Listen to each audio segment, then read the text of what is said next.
there's this local game store that I like going to. It's basically you can go there and find old games, and it's great. I mean, they have some like collector's items in there too. They have like old NES games. And one day I was in there and I was looking in the PS2 section. I don't have a whole lot of games for the PS2, but I have some. And amongst the games in there, I found Shadow of the Colossus for under $20. And it was one of those games where I'd heard about it. People have said it's great, and I just never gotten the chance to actually play it. I think by that point, either the remaster, whichever, I don't remember which it was. It was like a huge not texture. Well, I think texture and like graphic overhaul or whatever. But I think that had either come out or was soon to come out. But I was like, I have the PS2, and this is probably going to be cheaper, so I'll just get this. So I picked up Shadow of the Colossus, and then I didn't play it for like 3 years. Thus is my curse. Anyway, I finally decided to play it. That was like my goal for the summer was I'm going to finish Shadow of the Colossus before the end of the summer. Like I put it off for way too long. I'm going to do it. And it's end of July and I've done it. Yeah. So I had been kind of spoiled a bit on this game because I've seen someone play it. But I thought it was good. It's a very, very straightforward game. There's no like basic enemies to fight. There's not much to do. I mean, you can search for lizards and fruit, but that's about it.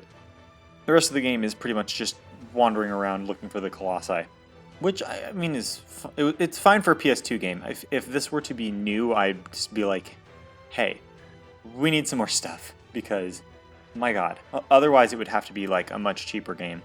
Because, again, it's just so simple and straightforward. It's huge. I'm amazed how little there is to do in it.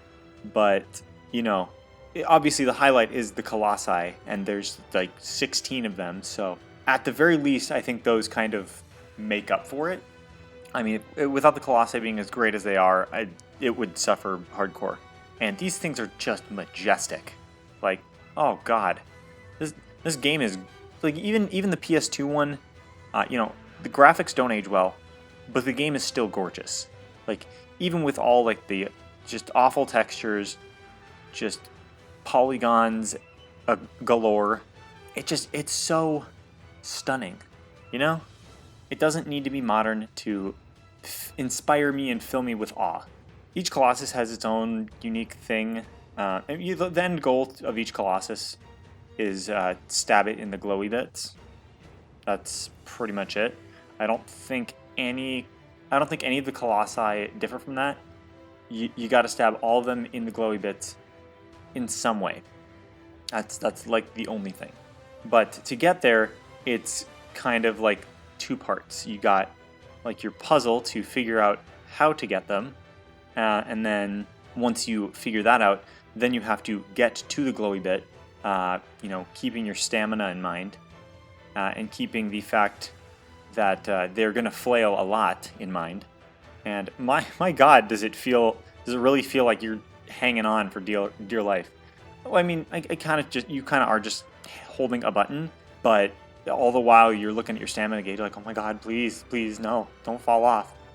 There were a couple that I would say there's some that I liked more than others. There's a couple I really didn't like, because for the most part, either I could actually there was only like one that I couldn't figure out, and that's like the second to last one. It's just kind of like a big hallway, and you got to get him to step on a thing, and I was like, oh, I should have figured that out, but alright, that's like the one thing I looked up. Well, I looked up part of the last boss, but that's only because I was doing it correctly, and then I was doing the controller wrong. So like you got to hold the stick in a certain direction, but I thought it was a different direction because of the way the camera was facing. So whatever. I guess I'm dumb. But the other one that I really hated is the giant like desert snake with the glowing sacks that you need to shoot. I don't remember which one that is, but good God, I hated that one because I had the hardest time jumping onto it.